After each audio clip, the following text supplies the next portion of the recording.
Ripoti za IOTV pamoja na millardayo.com, na hapa na ripoti kutokea Ikulu Mnazi Mmoja hapa visiwani Zanzibar, ambapo Rais wa Zanzibar na Mwenyekiti wa Baraza la Mapinduzi Mheshimiwa Dr. Hussein Ali Mwinyi, wakati akitangaza baraza la mawaziri, amesema kwamba nafasi 4 zimeachwa kwa ajili ya chama cha ACT Wazalendo ambazo bado uteuzi wake haujateuliwa. Na hapa Dr. Mwinyi anafafanua namna ambavyo kwa awamu hii alivyozipangua wizara hizi pamoja na kuzigawanya wizara nyingine hadi kufikia 20. Hizi ni ripoti za IOTV pamoja na millardayo.com hapa Zanzibar. Mimi ni Tusetizday. Kwa mujibu wa katiba ya Zanzibar, inataka chama au vyama vya upinzani ambavyo vimepata wajumbe kwenye baraza la wawakilishi tuwapatie nafasi katika baraza la mawaziri.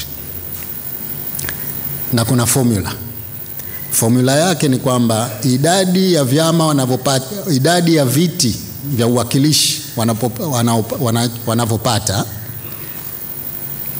mara idadi ya wizara zilizopo ugawe kwa majimbo 50, ndio unapata idadi gani vyama vya upinzani wanatakiwa kupata.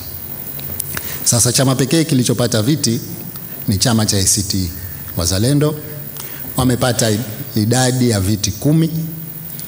Ukizidisha hiyo kwa idadi ya wizara 20 nilizozitaja ni 200, ukigawa kwa majimbo 50 ni 4. Kwa hiyo nafasi zao katika baraza hili la mawaziri ni nafasi 4. Nimeamua kuziacha wazi bila uteuzi nafasi hiyo mpaka pale tutakapokubaliana aidha wanaingia kwenye serikali ya umoja wa kitaifa au la. Nilisema niko tayari kushirikiana nao kuunda serikali ya umoja wa kitaifa. Na hapa natumia mamlaka yangu ya kikatiba kwamba hizi nafasi zitabaki wazi kwa mujibu wa katiba mpaka pale kipindi kitakapokwisha, ambayo ni kikatiba ni siku 90. Labda niseme ni wizara gani ambazo ninaziacha wazi.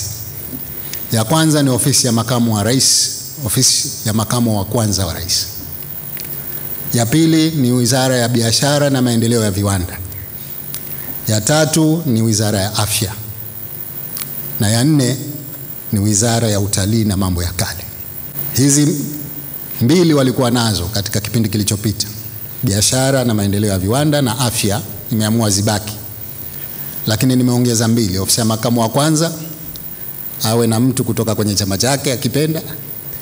Lakini nimeona sekta mama, sekta kuu ya uchumi hapa Zanzibar ni utalii.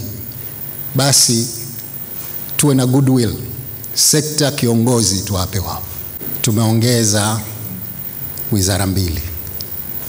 Sasa badala ya kuwa zile 18 za awali, sasa tutakuwa na 20. Na kwa kweli si kwamba tumeongeza kwamba mpya kabisa.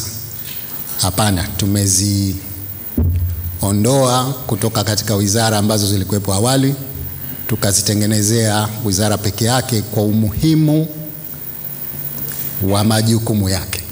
Kwa hivyo hii ndio mabadiliko ya kwanza katika baraza. Badala ya 18 sasa zitakuwa 20.